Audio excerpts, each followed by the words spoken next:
Hello, നിന്ന് തിരിയാൻ സമയമില്ല എന്ന് കേട്ടിട്ടില്ലേ?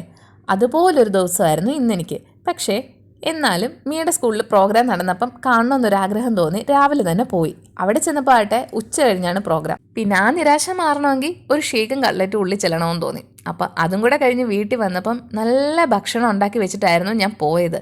എന്നെ തന്നെ കുറച്ചുകൂടെ ഹാപ്പിയാക്കാൻ വേണ്ടിയിട്ട് ഞാനതെല്ലാം കൂട്ടി നല്ല അടിപൊളി ഒരു ഉച്ചയൂണ് കഴിച്ചു കേട്ടോ.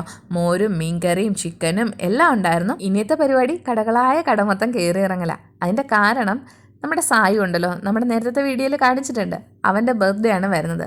അപ്പോൾ സായുവിൻ്റെ അച്ഛൻ നാട്ടിലെത്തിയിട്ടുണ്ട്, ഇന്ന് തിരിച്ചു പോവുക. അപ്പോൾ പോകുമ്പം അവന് ഇഷ്ടമുള്ള കുറച്ച് സാധനങ്ങൾ വാങ്ങിച്ചു കൊടുക്കണം. 5th ബർത്ത്ഡേ ആണ് വരുന്നത്. അപ്പോൾ അതിന് വേണ്ടിയിട്ട് സ്റ്റുഡിയോ, മാക്സ്, പിന്നെ എറണാകുളത്തുള്ള ഒരു 5-6 കടകളിൽ കയറി ഇറങ്ങിയിട്ടുണ്ട്. ഈ ലാസ്റ്റ് മിനിറ്റ് ഷോപ്പിംഗ് എന്ന് പറയത്തില്ലേ, അതായിരുന്നു സംഗതി. ഈ വരുന്നതും പോകുന്നതും ഒന്നും പ്രീ പ്ലാൻഡ് അല്ലാത്തതുകൊണ്ട് ഇത് വാങ്ങുന്ന കാര്യം പെട്ടെന്നുണ്ടായതാണ്. നമ്മൾ ഉദ്ദേശിച്ച സാധനം കിട്ടിയില്ലെങ്കിലും അവനെ ഹാപ്പിയാക്കാനുള്ള സാധനം കിട്ടിയിട്ടുണ്ട്.